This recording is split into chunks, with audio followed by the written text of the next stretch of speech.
உங்கள் வாழ்க்கையில் உங்களை நல்லா யூஸ் பண்ணிக்கிட்டு தேவை முடிஞ்சதுக்கப்புறம் உங்களை தூக்கி போட்டுட்டு போகக்கூடிய அந்த மனுஷங்களுக்கு நீங்கள் ஏதாவது பதிலடி கொடுக்கணும், அவங்கள பழி வாங்கணும் அப்படின்னு நினச்சிங்க அப்படின்னா இந்த வீடியோவை ஸ்கிப் பண்ணாமல் பாருங்கள். இப்போ அவங்க வீடியோக்குள்ளே போயிடலாம்.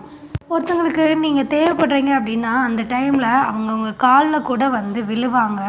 இதுவே அவங்களோட தேவை முடிஞ்சிருச்சு அப்படின்னா ஒரு செருப்பு மாதிரி உங்களை கழட்டி வீசிட்டு போய்கிட்டே இருப்பாங்க. இதுதான் இன்றைய காலகட்டத்தில் நிறைய பேர் ஃபேஸ் பண்ணுற ஒரு விஷயமா கூட இருக்குன்னு சொல்லலாம். இன்னும் ஒரு சில பேர் பார்த்திங்கன்னா உங்களை கழட்டி விட்டுட்டு பார்த்தியா எவ்வளோ நான் கொஞ்சம் கூட அவங்களுக்கு சந்தேகமே வராத மாதிரி சாமர்த்தியமாக கழட்டி விட்டேன் அப்படின்னு சொல்லி மற்றவங்க முன்னாடி பேசுவாங்க. ஆனால் அந்த இடத்துல அந்த வலியையும் அனுபவிக்கிற உங்களுக்கு தான் தெரியும் அது ஒரு பச்சை துரோகம் அப்படின்றது. அதே மாதிரி உங்களோட வாழ்க்கையில் நீங்கள் சொல்லக்கூடிய ஒவ்வொரு பொய்யுமே பார்த்திங்கன்னா ஒரு நாள் இல்லை ஒரு நாள் உங்களோட தலை குனிவுக்கு அதுவே காரணமாக போயிடும் அப்படின்றத மறந்துடாதீங்க. தகுதிக்கு மீறி நம்ம வாழ்க்கையில் நம்ம வாங்கக்கூடிய வட்டிக்கு நம்மளோட மானத்தையும் சேர்த்து நம்ம அடமானம் வைக்கிறோம் அப்படின்றத நிறைய பேர் மறந்துடாதுங்க.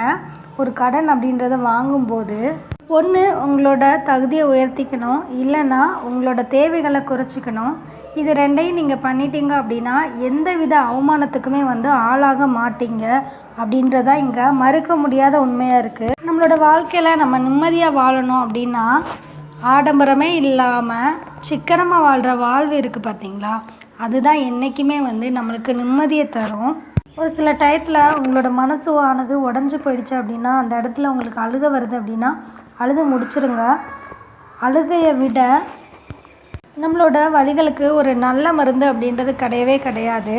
அழுது முடிச்சு பாருங்கள், கண்டிப்பாக நம்மளோட மனசு ரொம்ப லேசாக தெரியும். மொத்தமாக அழுது தீர்த்த பிறகு வாழ்க்கையோட அர்த்தம் புரிஞ்சவங்க இந்த உலகத்தில் கண்டிப்பாக ஒரு சில பேர் இருப்பாங்க.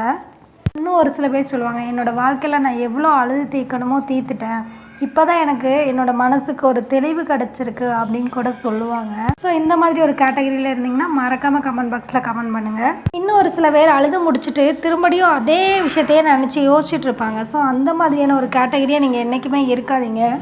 சில உண்மைகள் பார்த்திங்கன்னா கேட்குறதுக்கு கசப்பாக தான் இருக்கும், ஆனாலும் ஏற்றுக்க பழகிக்கோங்க. இன்னும் ஒரு சில இடத்துல பொய் பார்த்திங்கன்னா ரொம்ப இனிமையாக இருக்கும். ஸோ அது ரொம்ப ஸ்வீட்டாக இருக்குன்றதுக்காக அந்த பொய் கூடயே ஒரு சில பேர் வாழ்கிறாங்க. அந்த மாதிரி ஒரு வாழ்க்கையை வாழாதீங்க. நம்மளுக்கு அறிமுகமே இல்லாதவங்களோட திறமைகளை கூட நம்ம மனசு மறந்து போய் பாராட்டிடும். ஆனால் நம்ம பக்கத்துலேயே இருக்கிற ஒரு சில உறவுகள்கிட்ட இருக்கிற திறமையை பார்த்திங்கன்னா என்றைக்குமே பார்த்திங்கன்னா ஒரு சில பேர் பொறாமையாக மட்டும்தான் நினைப்பாங்க. இன்னும் ஒரு சில பேர் இதெல்லாம் இவங்களுக்கு தேவையான்னு கூட நினைப்பாங்க. அது மட்டும் இல்லாமல் ஒரு சில பேர்கிட்ட எதுவும் இல்லை அப்படின்றதுக்காக ஒரு சில பேரை உதாசனம் கூட படுத்துவாங்க. ஸோ அந்த மாதிரி யாரையுமே என்றைக்குமே நீங்கள் நினைக்காதீங்க. உங்கள் வாழ்க்கையில் உங்களை நல்லா யூஸ் பண்ணிக்கிட்டு என்றைக்குமே மற்றவங்க நம்மளுக்கு நல்லவங்க அப்படின்ற பட்டத்தை கொடுக்கணும் அப்படின்னு நினைக்காதீங்க. இப்போது மற்றவங்களுக்காக நம்ம நல்லவங்களாக காட்டிக்கிறதுக்கு நம்மளோட வாழ்க்கையில் நிறைய விஷயங்களை இழக்க வேண்டியிருக்கும். அப்படி ஒரு சுச்சுவேஷனுக்கு என்றைக்குமே நீங்கள் போயிடாதீங்க. அடுத்தவங்களுக்கு பிடிச்ச மாதிரி நல்லவனாக வாழ்கிறத விட நம்மளுக்கு பிடிச்ச மாதிரி நம்ம கெட்டவங்களாக வாழ்கிறதே பெட்டர். வாழ்க்கை அப்படின்றது ஒரு சில கட்டத்தில் பார்த்திங்கன்னா நம்மளையே பார்த்திங்கன்னா கதற விட்டுரும். என்னடா இந்த வாழ்க்கை, நம்ம கஷ்டப்பட்டுட்டே தான் இருப்போமா அப்படின்ற ஒரு நிலைமைக்கு கூட போயிடுவோம். ஸோ அதுக்காகலாம் என்றைக்குமே கலங்கி போய் நிற்காதீங்க. இதுவும் நம்ம வாழ்க்கையில் கடந்து தான் போகணும் அப்படின்னு ஏற்றுக்க பழகிக்கோங்க. கண்டிப்பாக உங்கள் லைஃப் நல்லாயிருக்கும். கஷ்டத்தையும் காயத்தையும் கடந்து வரும்போது தான் நம்ம மனசுக்குள்ளே நம்மளுக்கே தெரியாத ஒரு கான்ஃபிடென்ட் அப்படின்றது கிடைக்கும். இதை எத்தனை பேர் உண்மையாகவே உணர்ந்துருக்கீங்க? அப்படி யாராவது இருந்தீங்கன்னா மறக்காமல் கமெண்ட் பாக்ஸில் கமெண்ட் பண்ணுங்கள். எந்த ஒரு விஷயத்துக்காகவுமே பார்த்தீங்கன்னா உங்களோட லைஃப்பில் அழாதீங்க. ஒரு சில பேர்லாம் உங்களை விட்டு போயிட்டாங்க அப்படின்னு நீங்கள் அழுகிறனால எது ஒன்றுமே ஆகிட போகிறதில்ல.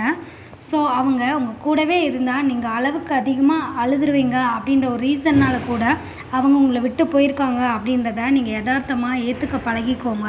காலம் அப்படின்றது நம்மளுக்கு கஷ்டத்தை தராது அப்படின்றத புரிஞ்சுக்கோங்க.